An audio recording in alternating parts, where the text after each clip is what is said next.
la vaccination et les gestes barrières. Tante Yorana. Yorana, bonsoir à tous. Merci Tante d'être là.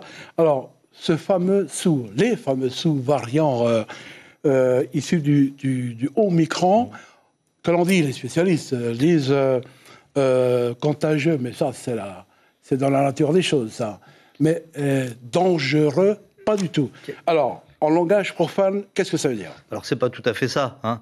Pas tout à fait ça. D'abord, sous-variant, on a l'impression que c'est effectivement un sous-variant, un sous-virus. Non, c'est un nouveau virus de la famille Omicron, on l'appelle sous-variant, mais c'est la même famille Omicron. Alors, qu'est-ce qu'il en est? On sait qu'il est encore plus contagieux, effectivement. Je dirais pas qu'il est moins dangereux. Il fait moins de dégâts aujourd'hui parce que le monde entier est mieux protégé par les infections antérieures et les vaccinations. Donc, le résultat fait que ce qu'on a vu en Afrique du Sud, au Portugal, maintenant en France, où ce variant circule, c'est le BA4 et le BA5, hein, effectivement, ne font pas autant de dégâts que sur les vagues précédentes. Pour autant, il est très contagieux, il a un potentiel dangereux quand même, d'où la nécessité des rappels vaccinaux que nous faisons en ce moment.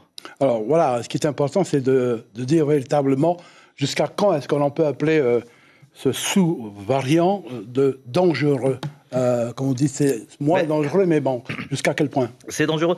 C'est mathématique, c'est comme les vagues précédentes. Hein, quand il y a plein de monde, énormément de personnes qui sont touchées, sur le nombre, il y a des personnes plus fragiles qui vont être touchées, qui vont être mal protégées et qui peuvent faire des formes graves et qui peuvent décéder. Ça a commencé en métropole. Il y a plus d'hospitalisations et il y a plus de décès aujourd'hui qu'il y a 3 semaines à cause de ce variant. Donc il faut rester extrêmement prudent. Pour ça, qu'est-ce qu'on a comme solution? On a les rappels vaccinaux que l'on a dit.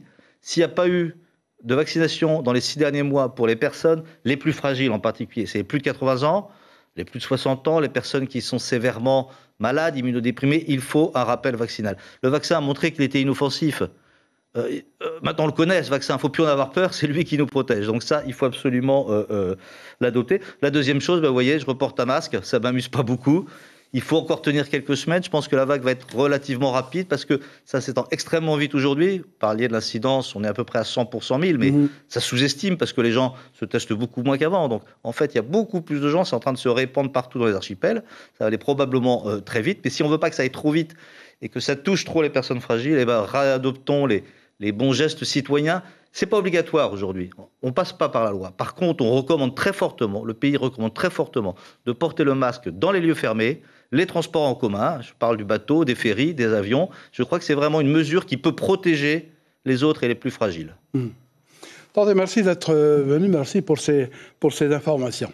Merci bien. Je rappelle juste que c'est important pour la vaccination. On remet justement des centres en route. On va faciliter l'accès à la vaccination. Il y a un vaccinodrome qui a justement été réorganisé en urgence, si je puis dire, à la présidence ce samedi.